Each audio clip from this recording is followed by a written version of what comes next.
और जैसे ही मतलब लाडनू के पास आने लगे तो बार बार में बोल रहे थे, कभी सालासर, कभी सुजानगढ़, कभी हिसार, कभी चूरू, ऐसे बोल रहे थे।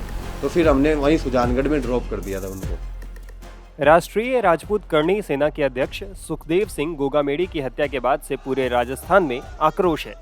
राजस्थान में चारों तरफ करणी सेना आंदोलन कर रही है। राजस्थान में राजपूत समाज में इस घटना के बाद से भारी आक्रोश है। इस बीच पुलिस भी इस मामले में एसआईटी गठित कर जांच में जुटी हुई है। गोगामेडी की हत्या करने वाले दोनों आरोपियों पर 5-5 लाख रुपए का इनाम घोषित कर दिया गया है। शूटरों की तलाश के बीच एक ऐसा शख्स सामने आया है जिसने शूटरों से जुड़े एक से बड़े एक खुलासे किए हैं। सुखदेव सिंह गोगामेडी को गोली मारने वाले शूटरों को सुजानगढ़ तक छोड़ने वाले कैब ड्राइवर ने इस मामले में बड़ा खुलासा किया है। दरअसल जयपुर में गोगामेडी की हत्या करने के बाद दोनों आरोपी पहले कुचामन पहुंचे, इसके बाद बस से डिडवाना पहुंचे। यहां से उन्होंने किराए पर गाड़ी ली और सुजानगढ़ की तरफ रवाना हो गए। इसके बाद यहां से आरोपी दिल्ली जाने वाली एक निजी बस में सवार होकर फरार हो गए। जिस कार से शूटर सुजानगढ़ पहुंचे थे, उस कार के ड्राइवर ने मीडिया के सामने आकर इस मामले से जुड़े कई बड़े खुलासे किए हैं। सुखदेव सिंह गोगामेडी की हत्या में शामिल 2 शूटरों को कार से सुजानगढ़ छोड़ने वाले कार ड्राइवर का नाम योगेश शर्मा बताया जा रहा है। योगेश ने बताया कि एक लड़के का कॉल आया कि 2 सवारी सुजानगढ़ छोड़नी है। उन्होंने रास्ते में मुझे कहा कि हमें हिसार छोड़ दीजिए, लेकिन मैंने मना कर दिया। उन्हें मैंने सुजानगढ़ छोड़ दिया। सुजानगढ़ से वे दिल्ली जाने वाली निजी बस में सवार हो गए। लेकिन सुबह जब मैंने हत्या की घटना का वीडियो देखा, तब मुझे पता चला कि ये वही लड़के हैं जिन्हें मैंने रात को सुजानगढ़ छोड़ा था। परसों रात को मैं हॉस्पिटल गया हुआ था, तो मेरे पास कॉल आया। मेरे साथ ही रहता है एक लड़का, जिसको भी ऐसे इस घटना का कुछ भी नहीं पता था। वो अपनी शॉप से आ रखा था पेट्रोल पंप की तरफ, तो उसका कॉल आया था कि 2 सवारी छोड़नी है सुजानगढ़। तो मैं बोला ठीक है, छोड़ दूंगा। फिर मैं घर पे आके वाइफ को ड्रॉप करके हम हॉस्पिटल गए हुए थे।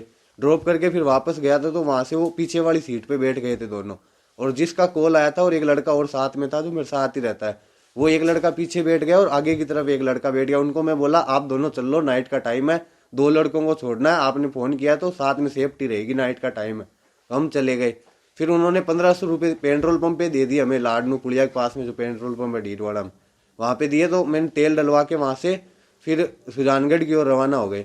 तो रास्ते में वो बोल रहे कि हमें कभी चूरू छोड़ दो, सालासर छोड़ दो, हिसार छोड़ दो। तो मैं बोला भैया आपको एक बार बता दो जाना कहाँ है। तो बोला हिसार छोड़ दो। तो मैं बोला हिसार के ज़्यादा पैसे लगते हैं। तो बोला 10, 15, 20 हज़ार लग जाए, हमें कोई दिक्कत नहीं है, आप छोड़ दो। तो मैं बोला भैया हमारे घर वाले अलाउ नहीं करते 10 बजे के बाद में। तो उनको फिर वो बोले ठीक है सुजानगढ़ की तरफ चलो, वहाँ से कोई साधन देखते हैं। मैं बोला भैया आप ट्रेन में चले जाओ। तो बोला हम ट्रेन में नहीं जाएंगे, हम आराम से जाएंगे बस में या टैक्सी में। तो फिर उनको एक बस दिख गई सुजानगढ़ बस स्टैंड पे, दिल्ली नोखा लिखा हुआ था उस पर। तो वहीं उन्होंने गाड़ी रुकवा ली और उसी बस की तरफ वहाँ कंडक्टर से बात करने लग गई कि हमें हिसार जाना है। तो उनको वो बोला कि हिसार तो नहीं जाएंगे। तो फिर वो धारोड़ा की ऐसी कुछ बात करने लग गए। तो आपको कहीं कोई आभास नहीं हुआ कि इतने बड़े अपराधी इतना बड़ा अपराध करके आए हुए? नहीं सर, ऐसी कोई आभास भी नहीं होने दिया। उन लोगों ने भी आराम से बात कर रहे थे और वो हरियाणवी लैंग्वेज में बोल रहे थे। मैं पूछ भी रहा था कि आप इधर क्यों आए हो, एकदम नॉर्मली फ्रेंडली बात करते हुए जा रहे थे।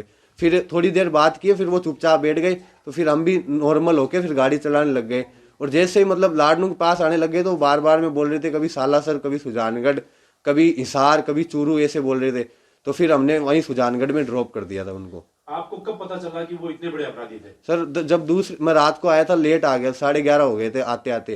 तो दूसरे दिन जब मैं उठा था तो हमारे शॉप पे कोई नहीं गया था। तो मैं बोला गए क्यों नहीं। तो बोला आज मार्केट बंद है, किसी का हत्याकांड हुआ है वहां पे। तो मैंने न्यूज देखी थी, वीडियो देखे थे स्टेटस पे। तो स्टेटस को जैसे जूम किया तो मुझे लगा कि ये तो रात वाले लड़के हैं जिनको ड्रॉप किया था। तो फिर मैंने अपने घर पे बताई थी सारी घटना की ऐसा हुआ था और इनको मैं ड्रॉप करके आया था। फिर घर वालों ने मुझे कजन अंकल है उनके पास में भेजा था, तो वहाँ कोई नहीं था। फिर मैंने शाम के टाइम 6-7 बजे करीब अंकल को कॉल लगाया, मैं ऐसी बात है क्या करूँ। तो उन्होंने बोला कि पुलिस की हेल्प करनी चाहिए, तुझे थाने में चला जा सीआई साहब के पास में। तो मैं वहाँ जाके सीआई साहब को पूरी घटना बताई थी। क्योंकि मैं जब जा रहा था तो मेरे जो दोस्त था जिसने कॉल किया था वो रास्ते में मिल गया था मुझे।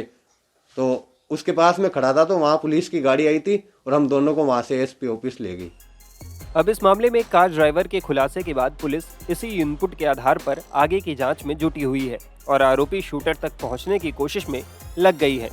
देखना होगा कि हत्यारे कब तक पुलिस की गिरफ्त में आते हैं। Times now of Bharat digital की रिपोर्ट।